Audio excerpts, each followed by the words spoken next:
Now before the video starts, both season 1 and 2 of Breaking Bad are great and are even better than most TV shows. However, they aren't perfect and I believe season 3 fixes their mistakes / flaws. Now Breaking Bad's third season is when the show really changes direction, and for me it's when it truly becomes the Breaking Bad that we know, and I want to go over some of the reasons for that.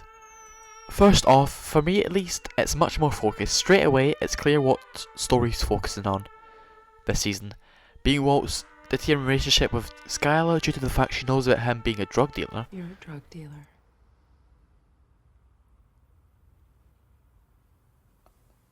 No, what? How? What?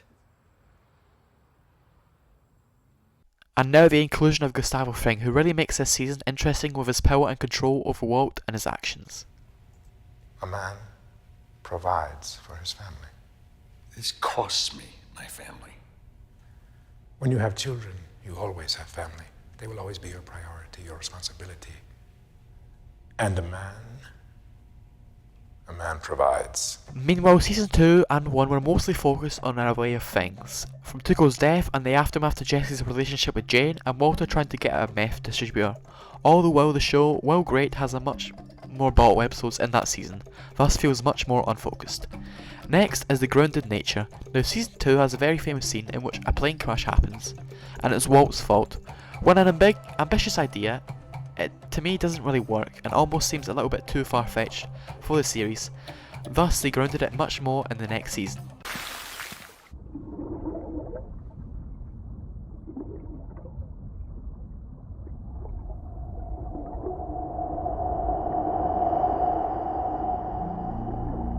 This season focuses much more on the cartel and Gus's use of people, whether it's children or just normal drug dealers, and all the deaths or dramatic things that do happen here do feel much more realistic and grounded, thus it heightens the show's tension. The best example of this is Hank and the twins, in which we get one of the show's best and most well constructed and choreographed scenes, in which Hank is hunted down by the twins, only knowing this from a call from someone anonymously. I need you to listen very carefully. 2 men are coming to kill you. Come again? They're approaching your car. You have 1 minute.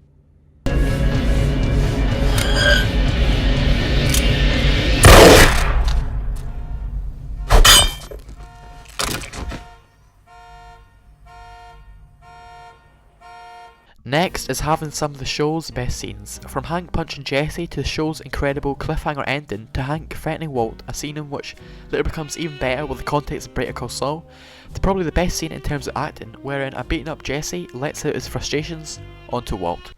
I have never been more alone. I have nothing.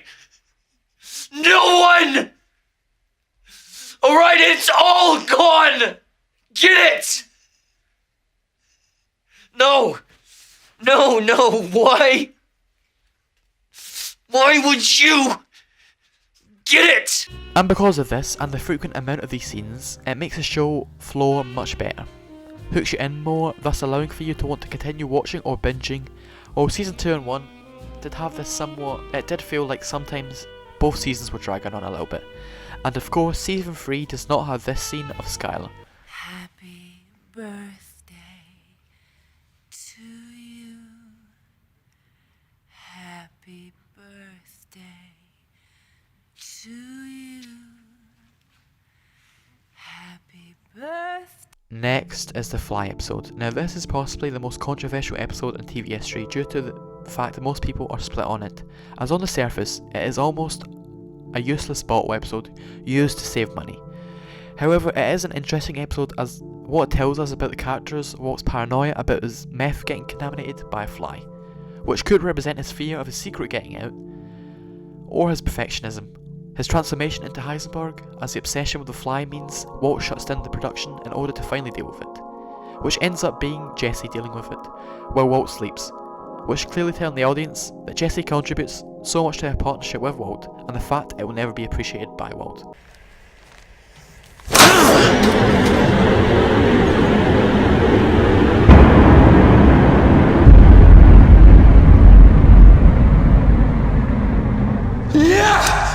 Zap! Somebody got yo!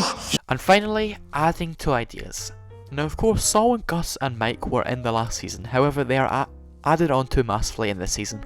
From Mike's ability to get things done unnoticed, to Gus's power and control and ability to hide in plain sight, and of course Walt's continuous manipulation of Jesse. From stopping and pressing charges on Hank, and the ending in which he essentially forces Jesse to kill Gail.